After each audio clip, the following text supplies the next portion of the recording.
बचपन से जब भी हम कुछ नया सीखने की कोशिश करते हैं या खुद को बेहतर बनाने की सोचते हैं, तभी कोई आकर कहता है, देखो शर्मा जी का बेटा क्या कर रहा है।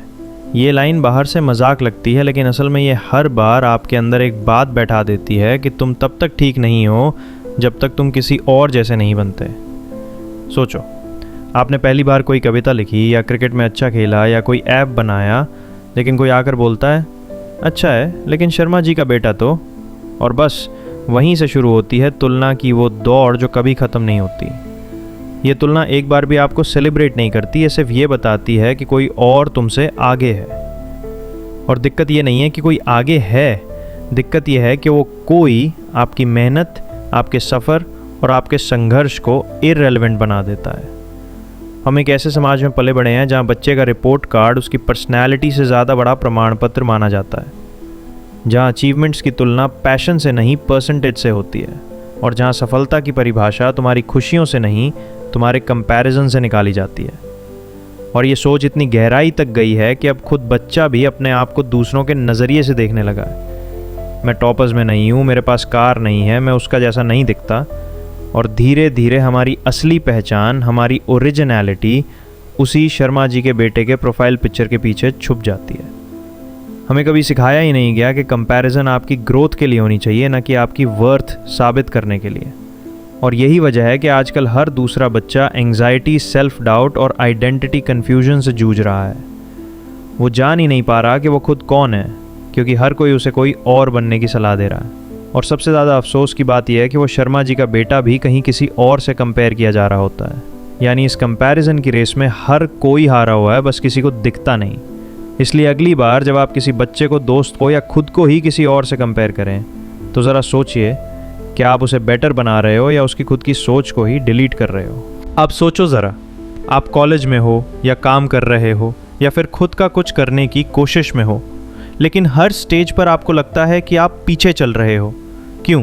क्योंकि कोई और इंस्टाग्राम पर जॉब अपडेट डाल रहा है, कोई और अब्रॉड जा रहा है, कोई और शादी कर रहा है, और कोई खुद का स्टार्टअप बना चुका है। और फिर वही पुराना सवाल दिमाग में आता है, मैं क्या कर रहा हूँ अपनी ज़िंदगी के साथ। लेकिन रुको, क्या वाकई कंपैरिजन करना इतनी सीधी चीज़ है? क्या सच में आप और वो दोनों एक ही बैकग्राउंड, स्ट्रगल, कॉन्टेक्स्ट और माइंडसेट से आए हो? नहीं ना। पर फिर भी ये समाज आपको सिखाता है कि जो दिखता है वही बेंचमार्क है। और यहाँ से शुरू होता है अडल्टहुड में शर्मा जी का बेटा सिंड्रोम का अपग्रेडेड वर्जन। अब ये सिर्फ आपके माता पिता की बातें नहीं हैं, अब ये आपके खुद के अंदर बैठ चुका है। अब हर बार जब आप कोई सक्सेस स्टोरी देखते हो, आप खुद से नफ़रत करने लगते हो। मैं भी तो ऐसा बन सकता था, मैंने क्यों टाइम वेस्ट किया, मैं लूज़र हूँ। लेकिन कोई ये नहीं बताता कि हर इंसान की जर्नी अलग होती है और किसी का फिनिश लाइन आपका स्टार्टिंग पॉइंट भी नहीं हो सकता। और ये सिर्फ आपको मेंटली ड्रेन नहीं करता, ये आपके डिसीजंस को भी कंट्रोल करने लगता है। लोग MBA इसलिए नहीं करते कि उन्हें बिजनेस समझना है, करते हैं क्योंकि वो भी कर रहा है, उसका पैकेज इतना आया है। लोग शादी इसलिए नहीं करते कि उन्हें इमोशनल कनेक्शन चाहिए, करते हैं क्योंकि सब कर रहे हैं। और ये सब करते करते आप धीरे धीरे अपने अंदर से डिस्कनेक्ट हो जाते हो। अब आप खुद से नहीं, सोसाइटी से सवाल पूछते हो, और उसी सोसाइटी से वैलिडेशन मांगते हो जिसने कंपैरिजन की बीमारी दी। लेकिन अब एक बात सुनो, अगर आप हर बार दूसरों से खुद की तुलना करोगे, तो या तो आप किसी से नफ़रत करोगे या खुद से, और दोनों ही हालात में आप अपनी असली पहचान खो दोगे। इससे बाहर निकलने का सिर्फ एक ही तरीका है, अपना रेफरेंस पॉइंट बदलो। आज से ये मत देखो कि वो कहाँ पहुँचा, ये देखो कि मैं कहाँ से चला था और अब कहाँ हूँ। अपनी ग्रोथ को मेजर करना सीखो, ना कि अपने स्टेटस को कंपेयर करना। क्योंकि सच ये है, कंपैरिजन कभी ख़त्म नहीं होगा। लेकिन अगर आपने खुद को समझ लिया, तो आपको किसी और से बेहतर दिखने की ज़रूरत ही नहीं पड़ेगी।